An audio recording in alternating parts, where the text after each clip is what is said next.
Hello friends, welcome back KBS show channel நண்பர்களே. இன்றைக்கி இந்த வீடியோவில் பார்த்தீங்கன்னு வச்சுக்கோங்களேன், மிக முக்கியமான ஒரு ஜோதிட ஆன்மீக தாள்களை தான் இப்போ இந்த வீடியோவில் ரொம்ப சுவாரஸ்யமாக அதிரடியாக பார்க்க போகிறோம். ஆக்சுவலி நவம்பர் மாதம் 30ஆம் தேதி ஒரு பயங்கரமான நாள் என்று சொல்லப்படுதுங்க. அது ஏன் அப்படிங்கிறத முதல்ல சொல்கிறேன், நோட் பண்ணிக்கோங்க. இந்த நவம்பர் 30ஆம் தேதி தமிழ் மாதம் பார்த்தீங்கன்னு வச்சுக்கோங்களேன், குரோதி ஆண்டுடைய 8வது மாதமான கார்த்திகை மாதத்துடைய 15ஆம் நாள். அதே போல் கிழமை வந்து சனிக்கிழமை. இந்த சனிக்கிழமை அப்படி என்ன பயங்கரமான நாள் அப்படின்னு கேட்குறீங்களா? இந்த சனிக்கிழமை அமாவாசையானது வருது. வரக்கூடிய அமாவாசை சனிக்கிழமை அதுவுமா வருது. அதை விட கார்த்திகை மாதத்தில் வருது.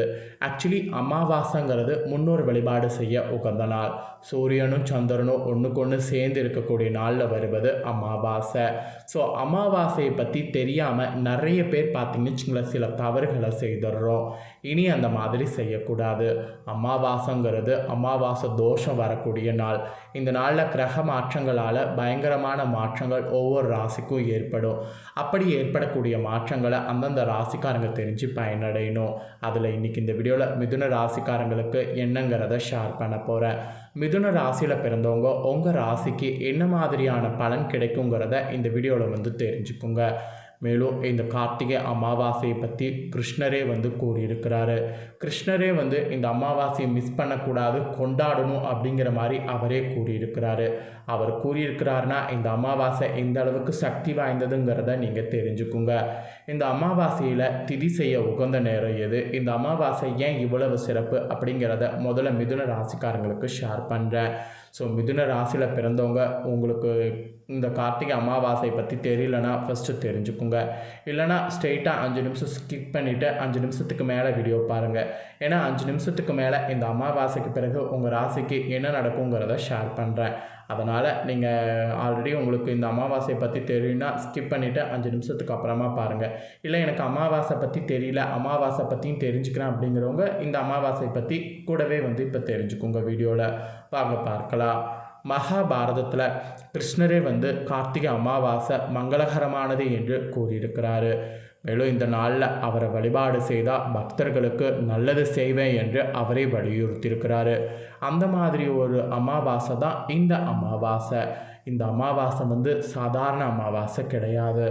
அமாவாசை அன்று பித்ருக்களுக்கு உரிய பூஜை முறைகளாக செய்வது இந்த நாளில் வந்து சிறப்பு. அட் த சேம் டைம் பார்த்திங்கன்னு வச்சுக்கோங்களேன், இந்த நாளில் பார்த்திங்கன்னு வச்சுக்கோங்களேன், நாம் இன்னும் நிறைய விஷயங்கள் வந்து செய்யணும். அதாவது இந்த அமாவாசை தினத்தில் காகத்திற்கு சாதம் வைக்கணும், பசுமாட்டிற்கு வாழைப்பழம் அகத்திக்கீரை கொடுக்கணும். இதெல்லாம் வந்து இந்த நாளில் செய்கிறது ரொம்ப நல்லது. மேலும் இந்த நாளில் குலதெய்வ வழிபாடு மேற்கொள்வது ரொம்ப ரொம்ப ரொம்ப ரொம்ப ரொம்ப நல்லது. இந்த விசேஷமான இந்த அமாவாசையில் இந்த விசேஷமான சில விஷயங்கள் செய்வது சிறப்பான பலன்களை அளிக்கும் என்று சொல்லப்படுது. மேலும் மகாபாரதத்திலே கிருஷ்ணர் சொல்லியிருக்கக்கூடிய அமாவாசை இந்த கார்த்திகை அமாவாசை. இந்த நாளில் அவரை சரணடைந்தாவே நமக்கு எல்லா பிரச்சனையுமே வந்து சரியாகும். ஏன்னா 9 கிரகத்திலிருந்து வரக்கூடிய எதிர்மறையான தாக்கங்கள் அகற்றக்கூடிய சக்தி நமக்கு இந்த நாளில் அவரை வழிபட்டால் கிடைக்கும்.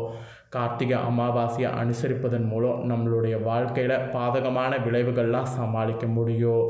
அதே போல் தீபாவளி கொண்டாட்டங்கள் கார்த்திகையுடைய இது வந்து ஓதம் இருக்கும். அதாவது தீபாவளி கொண்டாட்டங்கள் முடிந்து கார்த்திகை அமாவாசையில் அந்த முக்கியத்துவத்தை அறிந்து செயல்படணுங்கிறத தான் ஜோதிடர்கள் நமக்கு சொல்கிறாங்க. இந்த ஆண்டு கார்த்திகை அமாவாசை நவம்பர் 30ஆம் தேதி சனிக்கிழமை அனுஷ்டிக்கப்படுது. இது சனி அமாவாசை என்று கூட சொல்லலாம். இந்த அமாவாசை திதியில் இந்த விஷயங்களை மிதுன ராசிக்காரங்க நீங்கள் செய்யும் பொழுது உங்களுக்கு நோய் நொடிகள் அண்டாது. தீராத பிணிகள் தீர கார்த்திகை அமாவாசையில் நீங்கள் மறக்காமல் செய்ய வேண்டியது என்ன என்பதை உங்களுக்கு இந்த வீடியோவில் ஷேர் பண்ணுறேன். மிதுன ராசிக்காரங்க அது என்னங்கிறத தெரிஞ்சுக்கோங்க. இந்த நாளில் அதிகாலையில் குளித்து சுத்தமாக இருக்க வேண்டும். சைவ உணவை மட்டுமே இந்த நாளில் சாப்பிட வேண்டும். இந்த நாளில் நீங்கள் முன்னோர்கள் உங்களோடு வசிக்கிற மாதிரி இருக்கிறதுனால கேளிக்கை நிகழ்வுகளை நீங்கள் மற்றவங்க கிட்ட தவிர்க்க வேண்டும். உங்கள் முன்னோர்களை வழிபட்ட பின்னர் தான் மற்ற பூஜைகளை இந்த நாளில் செய்ய வேண்டும். கார்த்திகை அமாவாசையில் நீங்கள் காலையிலோ அல்லது மாலையிலோ அன்னதானம் செய்வது நல்லது. குறிப்பாக பசுமாடுகளுக்கு பழம் அல்லது உணவளிக்கிறது ரொம்ப ரொம்ப நல்லது. அத்தோடு உங்கள் முன்னோர்களுக்கு அமாவாசை என்று தர்ப்பணம் செய்வது ரொம்ப ரொம்ப சிறப்பு. அதை கண்டிப்பாக செய்யுங்க. அவ்வாறு செய்வதனால் முன்னோர்கள் உங்களை நன்கு ஆசீர்வாதம் செய்வாங்க. அதன் மூலம் உங்களுக்கு பித்ரு சாபம், முன்னோர்கள் சாபம் ஆகியவெல்லாம் விலகி வாழ்க்கையில் சுபிட்சம் உண்டாகும். மேலும் புத்திர பாக்கியம், ஞானம், கல்வி, சுகசம்பத்துக்கள் ஆகியவை சிறப்பாக கிடைக்கும். இது ஒரு ஐதீகமாக சொல்லப்படுது. அதனால் மிதுன ராசிக்காரங்க இந்த நாளில் தர்ப்பணை செய்கிறதுக்கு மறக்காதீங்க. இவ்வளோ நேரம் தர்ப்பணை செய்கிறதெல்லாம் உங்களுக்கு எந்த அளவுக்கு முக்கியம், கிருஷ்ணர் சொன்ன இந்த இந்த அமாவாசை எந்த அளவுக்கு சிறப்பு அப்படிங்கிறத எல்லாமே உங்களுக்கு ஷேர் பண்ணிட்டேன். இப்போ அடுத்ததான் இந்த அமாவாசையிலேருந்து உங்கள் தலையெழுத்து கிரகங்களால் என்ன நடக்குங்கிறத ஷேர் பண்ண போகிறேன். ஸோ இந்த அமாவாசையிலேருந்து உங்கள் தலையெழுத்து எப்படி மாறும் அப்படிங்கிறத தெளிவாக இந்த வீடியோவில் வந்து தெரிஞ்சுக்குங்க. ஸோ மிதுன ராசிக்காரங்க மிருகசீரிடம் 3-4 பாதம், திருவாதுரை, புனர்பூசம் 1-2-3 பாதம், இதில் பிறந்தவங்களுக்கு நான் சொல்லக்கூடிய கணிப்பு கரெக்டாக இருக்கும். அதனால் மிதுன ராசி இந்த நட்சத்திரத்தில் பிறந்தவங்களுக்கான பலன் இது. ஸ்கிப் பண்ணாமல் பாருங்கள். கிடைத்த வாய்ப்பை இந்த அமாவாசைக்கு பிறகு தவற விடக்கூடாது. அப்படி தவற விடாமல் இருந்தீங்கன்னா தான் எல்லாமே உங்களுக்கு நன்மையாக இருக்கும். எல்லாத்தையுமே தவற விடாமல் சாதகமாக பயன்படுத்தி கொள்ளக்கூடிய திறமையை இந்த அமாவாசையில் வளர்த்து கொள்ளுங்க. அப்படி இருந்தீங்கன்னா தான் இந்த அமாவாசைக்கு பிறகு வழக்கு சம்பந்தமான விஷயங்களில் கூட உங்களுக்கு சாதகமான பலன்கள் கிடைக்கும். ஸோ அதனால் எந்த ஒரு வாய்ப்பையும் தவற விடாதீங்க. அதுக்கப்புறம் உங்களோட ராசிக்கு இந்த அமாவாசைக்கு பிறகு பயணங்கள் செல்ல வாய்ப்பு நேரிடும். பயணங்கள் செல்ல வாய்ப்பு நேரிட்டால் கண்டிப்பாக பயணங்கள் செல்லுங்க. அது உங்களுக்கு அதிர்ஷ்டத்தை கொடுக்கும்.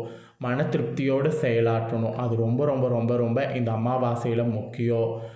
புத்தி சாதுரியம் மூலம் காரிய வெற்றி கிடைக்கும். அதனால் இந்த அமாவாசைக்கு பிறகு புத்தி சாதுரியத்தோடு செயல்படுங்க. அப்புறம் கொடுத்த வாக்கை நிறைவேற்றுவதன் மூலம் மற்றவர்களிடம் மதிப்பு கூடும், பாராட்டு கிடைக்கும். அதனால் யாருக்காவது வாக்கு கொடுத்துட்டிங்கன்னா அது எந்த அளவுக்கு வந்து ஸ்ட்ராங்காக நிறைவேற்றணுமோ அந்த அளவுக்கு ஸ்ட்ராங்காக நிறைவேற்ற பாருங்கள். உடல் சோர்வு உண்டாகும், ஏனெனில் உற்சாகத்தோடு காணப்படுவீங்க. உடல் சோர்வு உண்டாகாமல் இருக்க எக்ஸசைஸ் போன்ற விஷயங்கள் உங்களோட சக்திக்கு ஏற்ப செய்யுங்க. ஸோ மிதுன ராசிக்காரங்களுக்கு இந்த அமாவாசைக்கு பிறகு இந்த மாதிரி தாங்க தலையெழுத்துக்கள் மாறப்போகுது. இதில் தொழில் வியாபாரம் செய்கிறவங்களுக்கு முன்னேற்றங்கள் காண புதிய திட்டங்கள் வந்து தீட்டணும். புதிய ஆர்டர்கள் கிடைக்கக்கூடிய சூழ்நிலை உங்களுக்கு காணப்படும். உத்தியோகத்தில் இருக்கிறவங்களுக்கு கூட உற்சாகமாக செயல்படணும். அப்போ தான் வேலைகளை உடனுக்குடனே செய்து முடிக்க முடியும். அப்படி நீங்கள் பண்ணிங்கன்னா புதிய பதவி, பொறுப்புகள் கிடைக்கும். ஸோ தொழில் வியாபாரத்தில் இருக்கிறவங்களுக்கும் புதிய திட்டங்கள் தீட்டணும், உத்தியோகத்தில் இருக்கிறவங்களுக்கும் உடனுக்குடனே வேலையை முடிக்கணும்.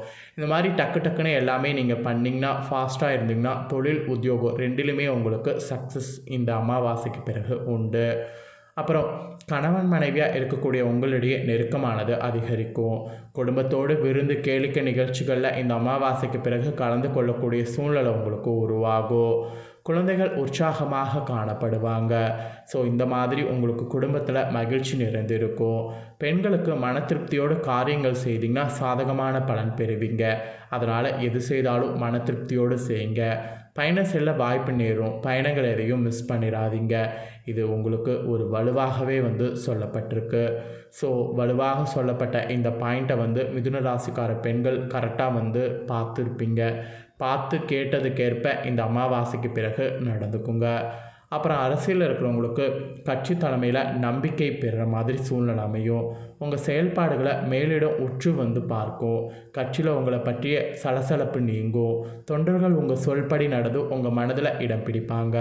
இதெல்லாம் மாதிரி உங்களுக்கு அதிசயம் வந்து நடக்கும். அதாவது இப்போ நான் சொன்ன இந்த பலன்களுக்கு வந்து உங்களுக்கு இந்த அமாவாசைக்கு பிறகு அரசியலில் இருக்கிறவங்களுக்கு கிடைக்கும். அப்புறம் கலைத்துறையில் இருக்கிறவங்களுக்கு எதிர்பார்த்த ஒப்பந்தம் கையெழுத்தாகும். வருமான உயர வழி பிறக்கும். விமர்சனம் தாண்டி முன்னேறுவதற்கு சாத்தியக்கூறு இருக்குது. வேலைபளு காரணமாக வெளியில் தங்க நேரும். அந்த மாதிரி நேரிட்டால் கண்டிப்பாக தங்குங்க. அதில் ஒரு நஷ்டமும் உங்களுக்கு வராது. அதெல்லாம் ஒரு அனுபவம் தான். இது கலைத்துறையில் இருக்கிறவங்களுக்கு சொல்லப்பட்டிருக்கு. அப்புறம் மாணவர்களுக்கு பாடங்களை கவனமாக படித்திங்கன்னா கூடுதல் மதிப்பெண் பெற முடியும். பொறுப்புகளோடு செயல்படுங்க. அப்படி நீங்கள் செயல்பட்டாவே வெற்றி உங்கள் பக்கம் இருக்குது. ஆக மொத்தம் மிதுன ராசிக்காரங்களுக்கு இந்த அமாவாசையிலேருந்து தலையெழுத்து இப்படியெல்லாம் மாறுங்க. இதில் ஒரு சில இதில் வந்து கொஞ்சம் கவனமாக இருக்கணும்னு சொல்லியிருப்பேன். அந்த கவனத்துக்கு நீங்கள் பரிகாரமாக இந்த நாளில் பெருமாளை அர்ச்சனை செய்து வணங்குங்க. இதை செய்திங்கனாவே உங்களுக்கு தடைகள் நீங்கும், குடும்பத்தில் இன்னும் சுபிட்சம் உண்டாகும். அதனால் இந்த ஒரு பரிகாரத்தை மட்டும் மறக்காமல் செய்திடுங்க. ஸோ மிதுன ராசிக்காரங்க, உங்களோட ராசிக்கு இந்த அமாவாசையிலேருந்து தலையெழுத்து எப்படி மாறும் அப்படிங்கிறத ஃபுல்லாக எக்ஸ்பிளைன் பண்ணிட்டேன். எக்ஸ்பிளைன் பண்ணதை ஃபுல்லாக இந்த வீடியோவில் வந்து உங்கள் ராசிக்கு என்னங்கிறத தெரிஞ்சிருப்பீங்க. ஸோ தெரிஞ்சதுக்கேற்ப நடந்து பலனடைங்க. இந்த வீடியோவை இப்போ நீங்கள் பார்த்து முடிச்ச உடனே இதை லைக் பண்ணி உங்கள் ஃப்ரெண்ட்ஸ் ஃபேமிலிக்கு ஷேர் பண்ணுங்கள்.